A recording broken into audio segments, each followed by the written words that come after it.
دیکھ رہے ہیں SEO اسٹوری ایوری ون۔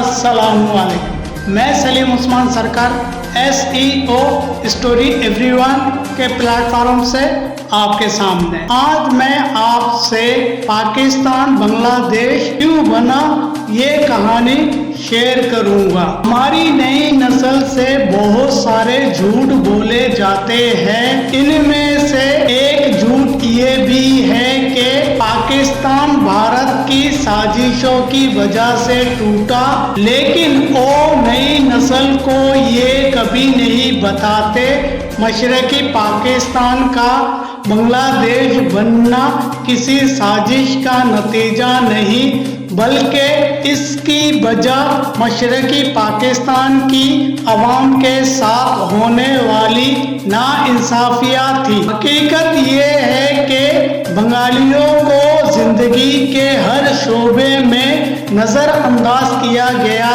تھا۔ ایوب خان کی کابینہ میں 58 وزیر تھے، جس میں سے صرف 22 وزیر بنگالی تھے۔ پاکستان آرمی میں جنرل رینک کے 17 افسروں میں سے صرف ایک بنگالی تھا۔ مشرقی پاکستان ملک کی آمدنی کا 60% حصہ دیتا تھا، جبکہ ملک کی بجٹ میں مشرقی پاکستان کے لیے صرف 15% حصہ رکھا گیا تھا۔ مشرقی پاکستان کا برآمد میں حصہ 60% تھا، لیکن اس کو برآمد کی آمدنی کا صرف 30% حصہ درآمد کے لیے دیا جاتا تھا، جبکہ مغربی پاکستان جس کا حصہ برآمد میں صرف 40% تھا، اس کو کل آمدنی کا 70% حصہ درآمد کے لیے دیا جاتا تھا۔ سول سروس میں بنگالی 16% تھے۔ 5 لاکھ مسلح افواج میں صرف 20,000 کا تعلق مشرقی پاکستان سے تھا۔ 600 نیوی افسرز میں صرف 7 کا تعلق مشرقی پاکستان سے تھا۔ PIA کے 10 ڈائریکٹر میں صرف ایک بنگالی تھا۔ ریلوے کے 8 بورڈ آف ڈائریکٹر میں صرف ایک بنگالی تھا۔ وفاقی سیکرٹریوں میں 19 مغربی پاکستان کے تھے، جبکہ مشرقی پاکستان کا ایک بھی نہیں تھا۔ ڈپٹی سیکرٹریوں میں 10 کا تعلق مشرقی پاکستان سے، جبکہ مغربی پاکستان کے 510 تھے۔ ترقیاتی فنڈ میں 23% حصہ مشرقی پاکستان کا تھا۔ بنگالی اپنے حقوق چاہتے تھے اور یہ سمجھتے تھے کہ مشرقی پاکستان کی آمدنی کا بڑا حصہ مغربی پاکستان لے جاتا ہے۔ ان کے خون پسینے کی کمائی سے مغربی پاکستان کی اسٹیبلشمنٹ اور سیاست دان عیش کر رہے ہیں۔ چنانچہ 29 مئی 1963 کو نیشنل اسمبلی کے ایک بنگالی رکن نے ایوان میں تقریر کرتے ہوئے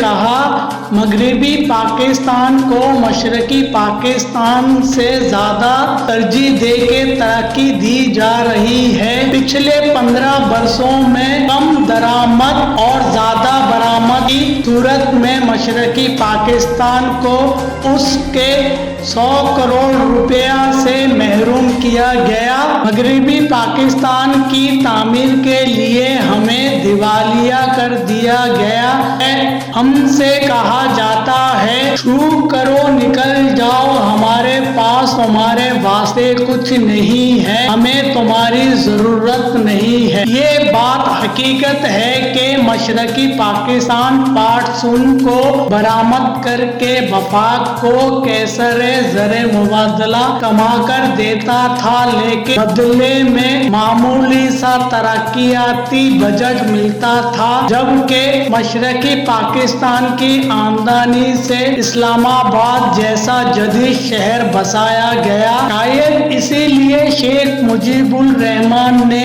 कहा था कि मुझे इस्लामाबाद की सड़कों से पाट सुन की बू आती है। हकीकत बात यह है कि बांग्लादेश अवाम लीग शेख मुजीबुर रहमान या भारत ने नहीं बनाया था, बल्कि बांग्लादेश के असल बानी मगरबी पाकिस्तान की मुतासिब इस्टेब्लिशमेंट भुट्टो और दीगर मुतासिब सियासतदान और सहाफ़ी थे।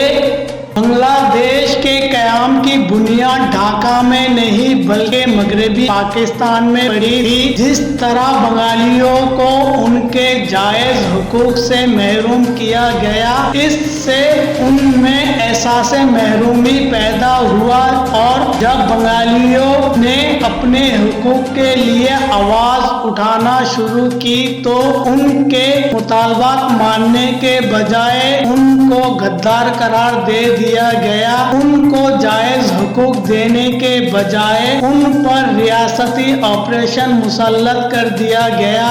शेख मुजीबुर रहमान ने साइकिल पर क़याम पाकिस्तान की तहरीक चलाई थी। शेख मुजीबुर रहमान फातिमा जिन्ना का चीफ पोलिंग एजेंट था। शेख मुजीबुर रहमान बंगालियों के जायज हुकूक चाहता था, वो कभी अलहदगी नहीं चाहता था। शेख मुजीबुर रहमान का कहना था कि मैंने तहरीके पाकिस्तान की जद्दोजहद में अपने बाल काले से सफेद किए हैं, मैं क्यों पाकिस्तान को तोड़ना चाहूँगा। शेख मुजीबुर रहमान ने 6 निकात पेश करके मुकम्मल सूबाई खुद मुख्तारी की बात की थी। मुकम्मल अलहदगी की उसने बात नहीं की थी। बंगालियों ने वोट की ताकत से अवाम लीग को मैंडेट दिया था। होना तो ये चाहिए था कि अवाम लीग को हुकूमत दे दी जाती, लेकिन उल्टा उनको इख्तियार देने के उनके मैंडेट को तस्लीम करने से इनकार कर दिया गया। जमहूरी उसूलों की अगर बात की जाए तो अवाम लीग ने पीपल्स पार्टी से दुगनी नशस्तें और दुगने वोट लिए थे, लेकिन जमहूरी उसूलों को पामाल किया गया। अवाम लीग को हुकूमत नहीं बनाने दी गई। जमहूरी उसूलों की बुनियाद पर तो यूं होना चाहिए था कि भुट्टो ऑपोजिशन में बैठते और अवाम लीग हुकूमत बनाती। याह्या खान ने अपने एक बयान में तहरीर किया था कि मैंने भुट्टो के सामने 3 तजावीज़ रखी थी। पहली ये कि वो ऑपोजिशन में बैठ जाए, दूसरा ये कि वो शेख मुजीबुर रहमान से मुज़ाकरात करे और अगर मुजीब इस पर राजी हो तो वो हुकूमत में शामिल हो सकते हैं, और अगर मगरबी पाकिस्तान के तमाम रहनुमा उनकी हिमायत करे तो फिर मुजीब को किसी नतीजे पर लाया जा सकेगा। लेकिन भुट्टो ने किसी तजवीज़ को मानने से इनकार कर दिया। इधर हम और उधर तुम का नारा लगाया। मगरबी पाकिस्तान की मुतासिब इस्टेब्लिशमेंट ने बंगालियों के जायज़ मुतालबात को तस्लीम करने के बजाय ताकत का इस्तेमाल करते हुए बंगालियों को कुचलना शुरू कर दिया।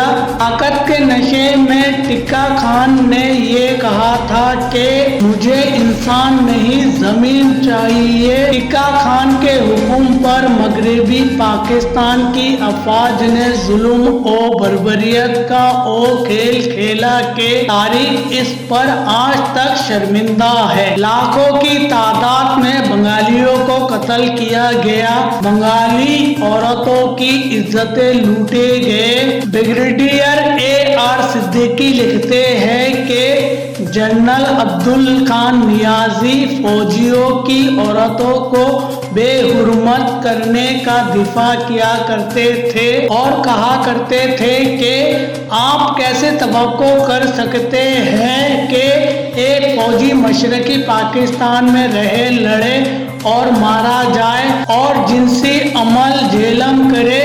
बंगालियों का कत्ले आम किया, जुल्म और बर्बरियत के रद्दे अमल के तौर पर मुक्ति बहानी बनी और उसने वहां मौजूद गैर बंगालियों का कत्ले आम किया और भारत ने मौका गनीमत जानकर हमला कर दिया और फिर मशरकी पाकिस्तान हमसे अलग हो गए। ये थी मेरी आज की कहानी। उम्मीद है आपको मेरी ये कहानी पसंद आई होगी। अगर आपको मेरी ये कहानी पसंद आई है तो आप मेरे चैनल को सब्सक्राइब कर दे, मेरी वीडियो को लाइक कर दे।